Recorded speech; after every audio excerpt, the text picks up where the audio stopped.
బాబా నీ మనసులో ఉన్న కామ క్రోధ లోభ మోహ మద మాత్సర్యాలనే లక్షణాలను తనకు దక్షిణగా ఇచ్చేసి మోక్షం పొందమంటున్నారు. అదే బాబా నిన్ను అడిగిన దక్షిణలోని భావం అని ఆత్మారాం తర్కడ్కు వివరించారు. ఇవి ప్రతి మనిషిలో ఉండే 6 గుణాలు. వీటినే అరిషడ్వర్గాలు అంటారు. మనిషి ఎప్పుడునూ వీటికి బానిసై ఉంటాడు. వీటి బారిన పడితే మోక్షం పొందలేం. కాబట్టి వాటిని తనకు దక్షిణగా ఇచ్చేసి మోక్షం పొందమన్నారు బాబా. శ్రీ సాయినాథాయ నమః. బురహాన్పూర్ మహిళ భక్తుల అభీష్టాలను తన సర్వాంతర్యామిత్వంతోనూ గ్రహించి నెరవేర్చడమే కాక వారిని ఆశ్చర్యానందాలకు గురిచేయడం బాబా లీలల్లో మనకు కనిపిస్తుంది. మనసులోని అనుకున్న కోరికలను లేదా మొక్కులను ఎదురేగి గ్రహించడం సాయిబాబా అద్భుత చర్యల్లోని ఒక భాగం. ఒక కల రావడము, దానిని షిరిడీ వెళ్ళి సాయినాథుని సన్నిధిలోని నిజం చేసుకోవడం, చివరగా ఆ మహిళకు అమితానందాన్ని కలిగించడం ఈ లీలలోని చూడవచ్చు. బుర్హాన్పూర్లోని ఉండే ఒక మహిళ బాబా తనింటి గుమ్మం వద్ద నిల్చుని కిచడీ కావాలనియు అడిగినట్లు కలగన్నది. నిద్రలేచి చూడగా గుమ్మం వద్ద ఎవరునూ లేరు. మొత్తానికి తనకు వచ్చిన కలకు ఆమె ఎంతో సంతోషించింది. ఈ విషయాన్ని తన భర్తకు అందరికీ చెప్పింది. ఆమె భర్త పోస్టాఫీసులోని ఉద్యోగి. అతనిని ఆ సమయంలోనే ఆ కోలాకు బదిలీ చేశారు. బదిలీపై వెళ్లే ముందు మంచి రోజు చూసుకుని షిరిడీకి వచ్చారు. షిరిడీకి వెళ్లే దారిలోని గోమతీ తీర్థాన్ని దర్శించుకున్నారు. అనంతరం షిరిడీ వెళ్ళి అక్కడే 2 నెలల పాటు ఉన్నారు. రోజు మసీదునకు వెళ్ళి బాబాను పూజించి ఆనందించేవారు.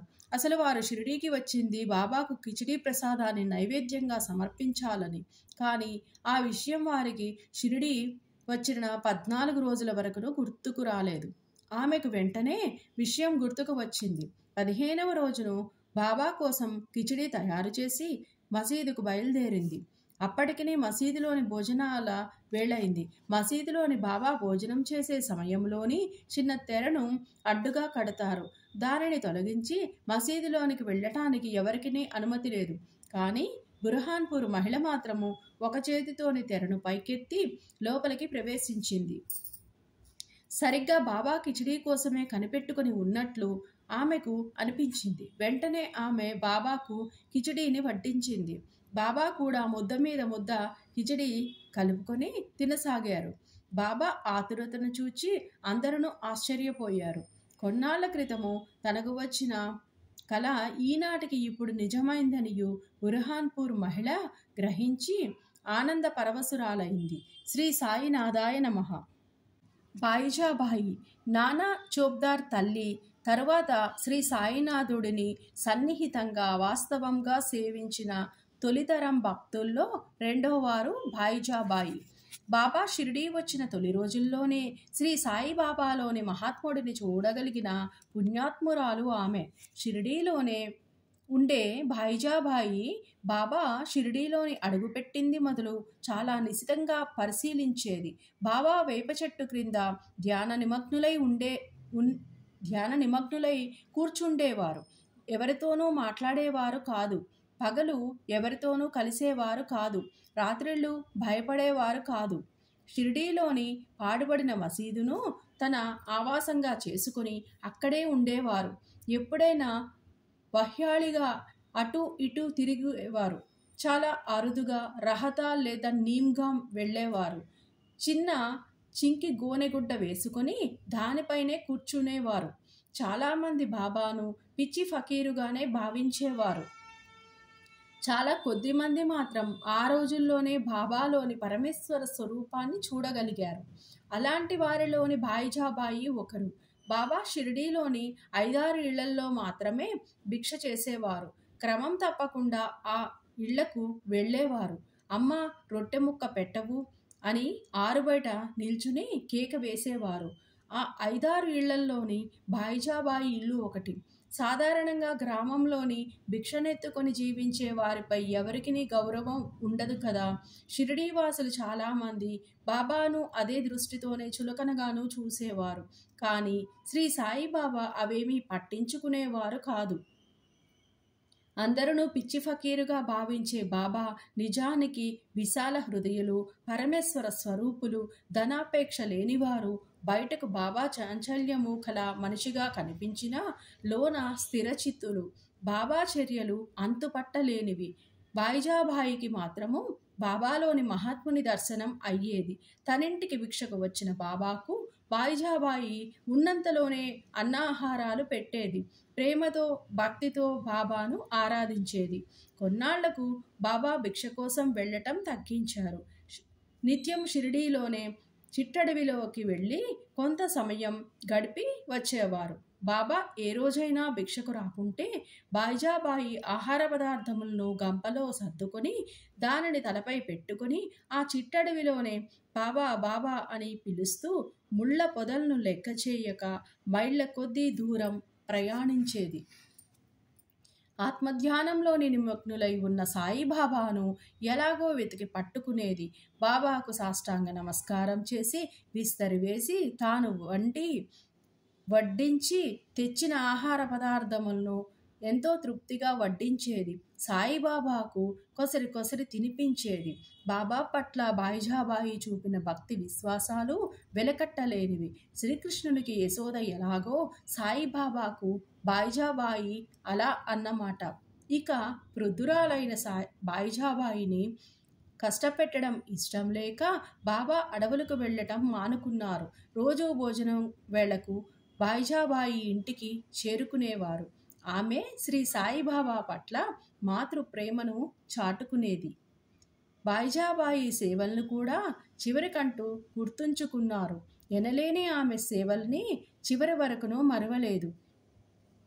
బాయిజా కుమారుడి పేరు తాత్యా కోతే పాటిల్లు. అతడు చిన్నవాడు.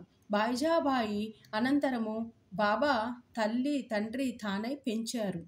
ఆ తల్లి కొడుకులు బాబాను సాక్షాత్తు భగవంతునిగానే భావించి కొలిచేవారు. తాత్యా తండ్రి గణపతిరావు కోతే పాటీలును బాబా ఎంతో గౌరవాభిమానములతోని చూచుకునేవారు.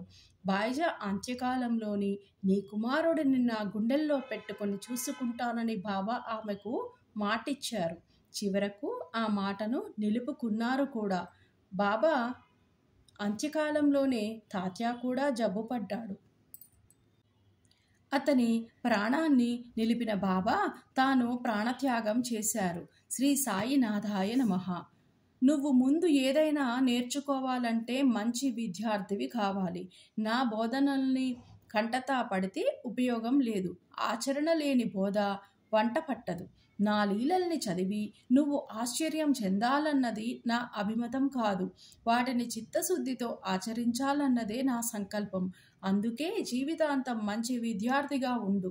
మంచిని సత్యాన్ని గ్రహించు. నువ్వు నా కోసము 2 అడుగులు వేస్తే చాలు. నేను నీ వైపు 1000 అడుగులు వేసి వేలు పట్టి నడిపిస్తాను. కాపర్డే భార్య. శ్రీ సాయినాథుడి ఆశీర్వాదాన్ని అనుగ్రహ ఫలాన్ని పరిపూర్ణంగా పొందిన భక్తురాళ్లలోని దాదాసాహెబ్ కాపర్డే భార్య అగ్రగణ్యురాలు. కాపర్డే అమరావతిలోని మిక్కిలి ప్రసిద్ధికెక్కిన లీడరు. శ్రీమంతుడైన కాపర్డే ఢిల్లీ కౌన్సిల్లోని సభ్యుడు. గొప్ప వక్త, తెలివైనవాడు. ఆయన ఒకసారి భార్యతో కలిసి షిరిడీలోని 7 నెలలు ఉన్నాడు. కాపర్డే భార్య బాబాపై భక్తి శ్రద్ధలు కలిగి ఉండేది. రోజు ఆమె మధ్యాహ్నం 12 గంటలకు బాబా కోసం స్వయంగా నైవేద్యం తయారు చేసి మసీదుకు పట్టుకెళ్లేది. దారిని బాబా ఆమోదించిన తరువాత తాను భోజనం చేసేది. ఇక్కడే ఇంకో విషయం కూడా చెప్పుకోవాలి. రోజు కాపర్డే భార్య మసీదునకు వచ్చి పూజ చేసిన తరువాతే బాబా భోజనానికి లేచేవారు. ఒకసారి ఆమె పూజకు ఆలస్యంగా వెళ్ళింది. అప్పటి వరకు బాబా భోజనం చేయకుండా కూర్చున్నారు. ప్రేమతోని అర్పించే భక్తికి భగవంతుడు తలవంచుతాడనేది ఇదే నిదర్శనం. ఆమె నిలకడను, నిశ్చల భక్తిని గుర్తించి బాబా ఒకసారి ఇతర భక్తులకు తెలియచెప్పాలని అనుకున్నారు. కాపర్డే భార్య ఒకనాటి మధ్యాహ్న భోజన సమయంలోని పళ్ళెంలోని సాంజా, పూరి, అన్నం, పులుసు, పరమాన్నం తదితర వంటకాలను పెట్టుకుని మసీదునకు వచ్చింది. సాధారణంగా ఆహార పదార్థములపై అంతగా ఆసక్తి లేని రుచి లేని బాబా ఆ రోజు వెంటనే లేచి భోజనాలు చేసే స్థలంలోని కూర్చుని కాపర్డే భార్య తెచ్చిన పళ్ళెం తీసుకున్నారు. పళ్ళెంలోని ఉన్న ఆకును తొలగించి అందులోని ఆహార పదార్థములను తినసాగారు. శ్యామ బాబాతో ఎందులకి పక్షపాతం, ఇతరులు తెచ్చిన పళ్ళాలను నెట్టివేస్తావు. ఈమె తెచ్చిన భోజనం నీకెందుకంత రుచికరంగా ఉంటుందో అది మాకు తెలియకున్నది. మీ వైఖరి మాకు సమస్యగా మారింది అన్నాడు. ఈ భోజనం యథార్థంగా మిక్కిలి అమూల్యమైనది. గత జన్మలోని ఈమె ఒక వర్తకుల్లోని ఆవు. అది బాగా పాలిచ్చేది. ఈ జన్మ చాలించిన తరువాత ఒక తోటమాలి ఇంట్లోని జన్మించింది. అనంతరం క్షత్రియుని ఇంట్లో పుట్టి వర్తకుడిని వివాహమాడింది. ఆపై బ్రాహ్మణుని కుటుంబంలోని జన్మించింది. చాలా కాలం తరువాత ఆమెను నేను చూశాను కాబట్టి ఆమె తెచ్చిన పళ్ళెం నుంచి ఇంకా కొన్ని ప్రేమమయమైన ముద్దలను